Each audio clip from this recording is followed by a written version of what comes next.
ಇದು ನಡೀತಾ ಇರೋವಂಥದ್ದು. ನಾನು ಸೋಮಶೇಖರ್ ಅವರು ನನ್ನ ಹತ್ರ ಕಳೆದ ಒಂದು ವಾರದಿಂದನೂ ಮಾತಾಡಿದ್ರು. ನಾನು ಯಾವುದೇ ಕಾರಣಕ್ಕೂ ಬಿಟ್ಟು ಹೋಗಲ್ಲ ಅಂತ ನನ್ನ ಹತ್ರನೇ ಅವರೇ ಫೋನ್ ಮಾಡಿದ್ದು, ನಾನಲ್ಲ, ಅವರೇ ಫೋನ್ ಮಾಡಿ ನನ್ನ ಹತ್ರ ಮಾತಾಡಿದ್ದಾರೆ.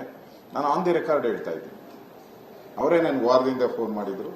ನಾನು ಯಾವುದೇ ಕಾರಣಕ್ಕೂ ಪಾರ್ಟಿ ಬಿಡಲ್ಲ, ಆದರೆ ನನ್ನ ಕ್ಷೇತ್ರದ ಅಭಿವೃದ್ಧಿ ದೃಷ್ಟಿಯಿಂದ ಕೆಲವು ಸರಿ ಹೋಗ್ಬೇಕಾಗುತ್ತೆ, ಅದಕ್ಕೇನು ತಾವು ಬೇಜಾರು ತಿಳ್ಕೊಬಾರ್ದು ಅಂತ ಹೇಳಿದ್ದಾರೆ. ಸೊ ನನಗೆ ಇರೋ ಮಾಹಿತಿ ಪ್ರಕಾರ ಅವರೇನು ಯಾವುದೇ ಕಾರಣಕ್ಕೂ ಹೋಗುವಂತ ಇದಿಲ್ಲ, ಇದು ಪಕ್ಕ. ಅಲ್ಲ ಈಗ ಹೋಗ್ಬಾರ್ದಲ್ಲ. ಈಗ ನೋಡ್ರಿ, ಅವ್ರು ಯಾವುದು ಪಾರ್ಟಿ ವಿರುದ್ಧವಾಗಿ ಏನು ಮಾತಾಡಿಲ್ಲ. ಅವರು ಬೇರೆ ಬೇರೆ ಸಂದರ್ಭದಲ್ಲಿ ವೇದಿಕೆಗಳಲ್ಲಿ ಅಥವಾ ಕೆಲಸ ಕಾರ್ಯಕ್ಕೆ ಹೋಗ್ತಾ ಇದ್ದಾರೆ. ಅಷ್ಟಕ್ಕೆ ನಾವು ಅವರನ್ನ ಡೌಟ್ ಬೀಳುವಂಥದ್ದು ಸರಿ ಇಲ್ಲ.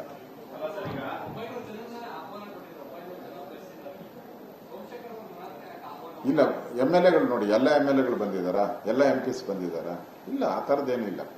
ಆಹ್ವಾನಿತರು ಅಂದ್ರೆ ಕ್ಲಸ್ಟರ್ ಮಾಡಿದಿರಿ, ಅವ್ರು ಬಂದಿದ್ದಾರೆ, ಜಿಲ್ಲಾಧ್ಯಕ್ಷರು ಬಂದಿದ್ದಾರೆ, ಉಸ್ತುವಾರಿಗಳೇನಿದ್ದಾರೆ ಅವ್ರು ಬಂದಿದ್ದಾರೆ, ನಮ್ಮ ಕೇಂದ್ರದ MPಗಳು ಕೆಲವರಿಗೆ ಇನ್ವಿಟೇಷನ್ ಕೊಟ್ಟಿದ್ದೀರಿ, ಅವ್ರು ಬಂದಿದ್ದಾರೆ. ಇದು ಎಲ್ಲರನ್ನೂ ಕರೆದಿಲ್ಲ. ಇದಕ್ಕೆ ಕಾರ್ಯಕಾರಿಣಿಗೆ ಸಂಬಂಧಪಟ್ಟವರು ಅವರು ಇದ್ದಾರೆ. ಇಲ್ಲ, ನನ್ನ ಗೊತ್ತಿದ್ದ ಪ್ರಕಾರ ಇಲ್ಲ. ನೆಕ್ಸ್ಟ್ ಇಲ್ಲ, ಹಂಗೇನಿಲ್ಲ. ಇವತ್ತು ಎಲ್ಲ 66 ಜನ ಬಂದಿದ್ದಾರಾ? ಇಲ್ಲ, ಮಾಜಿ ಶಾಸಕರು ಇದ್ದಾರೆ, ಎಲ್ಲ 66 ಬಂದಿದ್ದಾರನಪ್ಪ. ಆ ಥರದ್ದೇನು. ನೆಕ್ಸ್ಟ್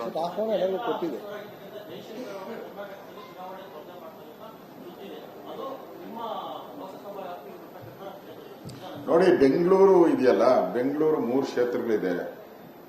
3 ಕ್ಷೇತ್ರನು ಬಿಜೆಪಿಯ ಭದ್ರದಲ್ಲಿ ಭದ್ರಕೋಟೆ, ಉಕ್ಕಿನ ಕೋಟೆ. ಅವೆಲ್ಲ ಬಿಜೆಪಿಯ ಉಕ್ಕಿನ ಕೋಟೆ, ಯಾರು ಭೇದಿಸಲಾರಕ್ಕಾಗದೇ ಇರುವಂತ ಕೋಟೆಗಳು. ಯಾಕಂದ್ರೆ ಸತತವಾಗಿ ನಾವು ಗೆದ್ದುಕೊಂಡೇ ಬಂದಿದ್ದೀವಿ, ಸಣ್ಣ ಅಂತರದಲ್ಲ. ಎಲ್ಲ 2 ಲಕ್ಷ, 2.5 ಲಕ್ಷ, 3 ಲಕ್ಷ ಈ ಲೀಡಲ್ಲಿ ಗೆದ್ಕೊಂಡು ಬಂದಿದ್ದೀವಿ. ಅದರಿಂದ ಇದೊಂದು ಉಕ್ಕಿನ ಕೋಟೆ. ಅದಕ್ಕೆ ಕೇಂದ್ರದ ನಾಯಕರು ಯಾರನ್ನೇ ಇಲ್ಲಿ ಕೊಟ್ಟರು ಸಹ, ಯಾರೇ ಇಲ್ಲಿ ಸ್ಪರ್ಧೆ ಮಾಡಿದ್ರು ಸಹ, ಮೋದಿಯವರಿಗೆ ಇರುವಂತ ಪ್ರಚಂಡ ಬೆಂಬಲ, ಮೋದಿಯವರ ಮೇಲೆ ಇರುವಂತ ಅಭಿಮಾನ, ಅದರಲ್ಲೂ ಬೆಂಗಳೂರಲ್ಲಿ ನಾವು ಕಳೆದ ಚುನಾವಣೆಯಲ್ಲಿ ಎಲ್ಲ ಕಡೆ ನಮ್ಮ ಸೋಲಾಗಿದ್ರು ಕೂಡ ಬೆಂಗಳೂರಲ್ಲಿ ನಾವು ಕಾಂಗ್ರೆಸ್ಗಿಂತ ಜಾಸ್ತಿ ಸ್ಥಾನಗಳನ್ನ ಇಲ್ಲಿ ಗೆದ್ದಿದ್ದೀವಿ. ಜಾಸ್ತಿ ಸ್ಥಾನವನ್ನ ಬೆಂಗಳೂರಲ್ಲಿ ನಾವು ಗೆದ್ದಿದ್ದೀವಿ. ಅದರಿಂದ ಕೇಂದ್ರದ ನಾಯಕರು ಏನ್ ತೀರ್ಮಾನ ಮಾಡ್ತಾರೋ ಕೇಂದ್ರದ ಸಂಸದೀಯ ಮಂಡಳಿ, ಅದಕ್ಕೆ ನಮ್ಮ ಪೂರ್ತಿ ಬೆಂಬಲ, ಸಹಕಾರ, ಅವರ ಆಜ್ಞೆಯನ್ನ ಪಾಲಿಸ್ತೀವಿ ನಾವು. ನೆಕ್ಸ್ಟ್ ಚುನಾವಣೆ ಬಗ್ಗೆ ರಾಷ್ಟ್ರೀಯ ಅಧ್ಯಕ್ಷರು ಕರೆ ಮಾಡಿದ್ರು. ಚುನಾವಣೆ ಬರುವಂತ MLC ಚುನಾವಣೆ ಬಗ್ಗೆ ಕರೆ ಮಾಡಿದ್ರು, ಮಾತಾಡಿದ್ರು. ಅದು ಪಾರ್ಟಿಯ ವಿಚಾರ. ಅದು ಈಗಾಗಲೇ JDS ಕುಮಾರಸ್ವಾಮಿಯವರು, GT ದೇವೇಗೌಡರು ಮತ್ತು ಇತರ ಒಂದು JDS ಇಂದ 4 ಜನ ಬಂದಿದ್ರು. ನಮ್ಮ ಕಡೆಯಿಂದನೂ ಸುಮಾರು 10 ಜನ ನಾವೆಲ್ಲರೂ ಕೂಡ ಇದ್ರಿ. ನಾವು ಕೂಡ ಬಸವರಾಜ ಯಡಿಯೂರಪ್ಪನವರು, ಬಸವರಾಜ ಬೊಮ್ಮಾಯಿ, ಸದಾನಂದಗೌಡರು, ನಾವು, ನಮ್ಮ ಅಧ್ಯಕ್ಷರಾದಂಥ ವಿಜಯೇಂದ್ರ ಅವರು, ಅಶ್ವಥ್ ನಾರಾಯಣ ಇವರೆಲ್ಲ ಕೂಡ ಇದ್ರಿ. ಅಲ್ಲಿ ನಾವು ಮಾತುಕತೆ ಆಡಿದಿರಿ. ಪೂರ್ತಿ MLCಗಳು ಏನೇನಿದೆ ಅಷ್ಟರದ ಬಗ್ಗೆನೂ ನಾವು ಮಾತಾಡಿದ್ದೀರಿ. ಈಗ ಇಮಿಡಿಯೇಟ್ ಇರುವಂತದ್ದು ಒಂದು ಟೀಚರ್ಸ್ ಕಾನ್ಸ್ಟಿಟ್ಯೂನ್ಸಿ, ಅದ್ರ ಬಗ್ಗೆ ಇಮಿಡಿಯೇಟ್ ತೀರ್ಮಾನ ಆಗಬೇಕಾಗಿದೆ. ಅದಕ್ಕೋಸ್ಕರ ರಾಷ್ಟ್ರೀಯ ಅಧ್ಯಕ್ಷರು ಫೋನ್ ಮಾಡಿದ್ರು.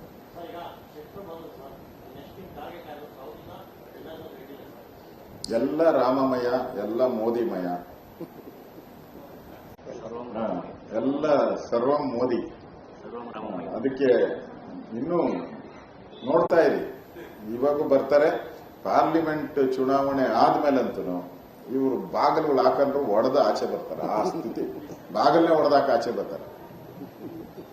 ಕಾಂಗ್ರೆಸ್ ಅವ್ರು ಏನು ಕುಡಿದು ಕುಪ್ಪಳಿಸಿದ್ರು, ಹೋದ್ ಸರಿ ಅವ್ರ ಪಾರ್ಟಿಯಲ್ಲಿ 15 ಜನ ನಮ್ಮ ಪಾರ್ಟಿಗೆ ಬಂದ್ರಲ್ಲ, ಅವಾಗ ಇದೇ DK ಶಿವಕುಮಾರ್ ಇದ್ರು, ಇದೇ ಸಿದ್ದರಾಮಯ್ಯನವರು ಇದ್ರು. ಏನ್ ಮಾಡಿದ್ರು? ಸರ್ಕಾರ ಇತ್ತು, ಅವರು ಏನು ಮಾಡಿಲ್ಲ. ಅದರಿಂದ ಇವತ್ತು ಒಂದು ನಯಾ ಪೈಸೆನೂ ಕೂಡ ಅಭಿವೃದ್ಧಿಗೆ, ಒಂದು ನಯಾ ಪೈಸೆ ಅಭಿವೃದ್ಧಿಗೆ ಹಣ ಬಿಡುಗಡೆ ಮಾಡಿಲ್ಲ. 8 ತಿಂಗಳಾಗಿತ್ತು.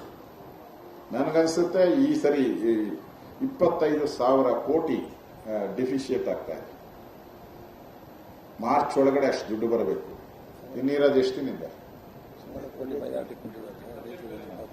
ಬಜೆಟ್ ಮಂಡನೆ ಮಾಡಬೇಕು ಇವ್ರದ್ದು. ಅದರಲ್ಲಿ ಫ್ರೀ ಫ್ರೀ ಕೊಟ್ಟಿರೋದೇ 25-30%. ಇನ್ನೆಲ್ಲರಿಗೂ ನಾಮ ಹಾಕ್ಬಿಟ್ಟಿದ್ದಾರೆ. ಕಂಡೀಷನ್ಸ್ ಬಹಳ ದೊಡ್ಡ ದೊಡ್ಡ ಕಂಡೀಷನ್ಗಳಾಗ್ತಾ ಇದ್ದಾರೆ. ಅವಾಗವಾಗೇ ಸಾಫ್ಟ್ವೇರ್ ಹಂಗೆ ನಿಂತು ಹೋಗ್ತೈತೆ, ಬ್ಯಾಟ್ರಿ ಹಂಗೆ ಡೌನ್ ಆಗೋಗ್ತೈತೆ. ಎಲ್ಲ ಇವ್ರದ್ದೆಲ್ಲ ಪ್ಲಾನು. ಒಂದು ತಿಂಗಳು ಬಂದವ್ರು ಮತ್ತೆ ಬರಲ್ಲ. ಈ ಥರದ್ದೆಲ್ಲ ಪ್ಲಾನ್ ಮಾಡ್ಕೊಂಡೆ. ಮತ್ತೆ ಸಿದ್ದರಾಮಯ್ಯನವ್ರ ಸ್ಟೈಲ್ ನೋಡಿದ್ರಲ್ಲ, ಸರ್ಕಾರ ಬಂದು ಫಸ್ಟ್ ಕ್ಯಾಬಿನೆಟ್ ಅಲ್ಲೇ ಎಲ್ಲರಿಗೂ 2,000 ಅಂದ್ರು, ಎಲ್ಲರಿಗೂ ಫ್ರೀ ಕರೆಂಟ್ ಅಂದ್ರು, ಎಲ್ಲ ನಿರುದ್ಯೋಗಿ ಯುವಕರಿಗೂ 3,000 ಅಂದ್ರು. ಎಲ್ಲಿ 2 ತಿಂಗಳು, 3 ತಿಂಗಳು, 6 ತಿಂಗಳು ತಳ್ಕೊಂಡು ಬಂದ್ರೆ ಎಲ್ಲ ದುಡ್ಡು ಉಳ್ಸಕ್ಕೆ ಅಷ್ಟೇ. ಖಜಾನೆ ಖಾಲಿಯಾಗಿದೆ. ಪಾಪರ್ ಸರ್ಕಾರ ಇದು. ಪಾಪರ್ ಸರ್ಕಾರದಲ್ಲಿ ದುಡ್ಡಿಲ್ಲಲ್ಲ, ಅದಕ್ಕೆ ದುಡ್ಡು ಹೆಂಗ್ ಬರ್ತೈತೋ ನೋಡ್ಕೊಂಡು ಪಾರ್ಲಿಮೆಂಟ್ ಚುನಾವಣೆವರೆಗೂ ಅಷ್ಟೇ. ಪಾರ್ಲಿಮೆಂಟ್ ಚುನಾವಣೆ ಆದ್ಮೇಲೆ ಅವ್ರು ರಾಯರೆಡ್ಡಿ ಹೇಳಿದಾರಲ್ಲ, ಕರೆಕ್ಟಾಗಿ ಹೇಳಿದ್ದಾನೆ ಮನುಷ್ಯ. ನಾವು ಹಿಂಗೆ ಆದ್ರೆ ಸರ್ಕಾರದ ಸ್ಥಿತಿ ಶೋಚನೀಯ ಆಗ್ತೈತೆ. ಆಮೇಲೆ 100 ಕಂಡೀಷನ್ಸ್ ಹಾಕ್ತಾರೆ, ಯಾರಿಗೂ ಸಿಗಬಾರ್ದು ಆ ತರದ ಕಂಡೀಷನ್ಗಳು ಹಾಕಿ ಈ ಫ್ರೀಗಳ ಬಗ್ಗೆ ಕಾಂಗ್ರೆಸ್ ಜನಗಳಿಗೆ ನಾಮ ಹಾಕೋದಕ್ಕೆ ಹೊರಡ್ತಾರೆ. ಸುಮ್ಮನೆ ಈಗ ಬಡವರ ಪರ ಅಂತಾರೆ. ಅವ್ರನ್ನ ಮನಸ್ಸಲ್ಲಿ ಇರುವಂತದ್ದು ಪಾರ್ಲಿಮೆಂಟ್ ಚುನಾವಣೆ ಅಷ್ಟೇ. ಪಾರ್ಲಿಮೆಂಟ್ ಚುನಾವಣೆ ಆದ್ಮೇಲೆ ಅವರು ಇದಿಲ್ಲ. ಸರ್ಕಾರ ಎಲ್ಲ ಜನ ಹೇಳ್ತಾ ಇದ್ದಾರೆ, ಕಾಂಗ್ರೆಸ್ MLAಗಳು ಹೇಳ್ತಾರೆ ಈ ಸರ್ಕಾರ ಬಹಳ ದಿನ ಉಳಿಯಲ್ಲ ಅಂತ ಕಾಂಗ್ರೆಸ್ MLAಗಳು ಹೇಳ್ತಾರೆ. ಅದರಿಂದ ಈ ಸರ್ಕಾರ ಮೋಸದ ಸರ್ಕಾರ. ಅಕ್ಕಿ ಕೊಡ್ತೀನಿ ಅಂದ್ರು, ಎಲ್ಲಿ ಕೊಟ್ಟಿದ್ದಾರೆ? 1 kg ಅಕ್ಕಿ ಎಲ್ಲ ಕೊಟ್ಟಿದ್ದಾರೆ. ಒಂದೇ 1 kg. ಮೋದಿ ಬಿಟ್ರೆ 10 kg ಅಂದ್ರು. 10 kgಯಲ್ಲಿ 1 kg ಕೊಟ್ಟಿದಾರ? ಒಂದು ಕಾಳು, ಒಂದು ಸಾಸಿವೆ ಕಾಳು ಬಿಡಿ, ಅಕ್ಕಿ ಬಿಡಿ, ಸಾಸಿವೆ ಕಾಳು ಕೂಡ ಕೊಟ್ಟಿಲ್ಲ. ಮತ್ತೆ ದೊಡ್ಡದಾಗ ಭಾಷಣ, ಅನ್ನಭಾಗ್ಯ ಅಂದ್ರೆ ನಮ್ದು ಅಂತ ಜನಕ್ಕೆ ಹಂಗೆ ಟೋಪಿ ಹಾಕಿದ್ರು. ಈಗ ಎಲ್ಲ ಇವರು 10 kg ಕೊಡ್ತೀನಿ ಅಂತ ಮೋಸ ಮಾಡಿದ್ರಲ್ಲ, ಅವಾಗ ಗೊತ್ತಾಯ್ತು ಜನಕ್ಕೆ ಇದು ಮೋದಿ ಕೊಡ್ತಾ ಇರೋದು 5 kg, ಮೋದಿ ಕೊಡ್ತಾ ಇರೋದು ಅಂತ ಈಗ ಅವರಿಂದಾನೇ ಗೊತ್ತಾಗಿದ್ದು. ಇಲ್ಲಾಂದ್ರೆ ಗೊತ್ತಾಗ್ತಾ ಇರಲ್ಲ. ಇವ್ರು 10 kg ಅನೌನ್ಸ್ ಮಾಡಿಲ್ಲ ಅಂದಿದ್ರೆ ಮೋದಿ ಅಕ್ಕಿ ಕೊಡ್ತಾರೆ ಅಂತ ಗೊತ್ತೇ ಇಲ್ಲ ಜನಕ್ಕೆ. ಈಗ ಜನಕ್ಕೆ ಗೊತ್ತಾಯ್ತು ಮೋದಿಯವರೇ ಅಕ್ಕಿ ಕೊಡೋದು ಅಂತೇಳಿ ಜನಕ್ಕೆ ಅರ್ಥ ಆಗಿದೆ.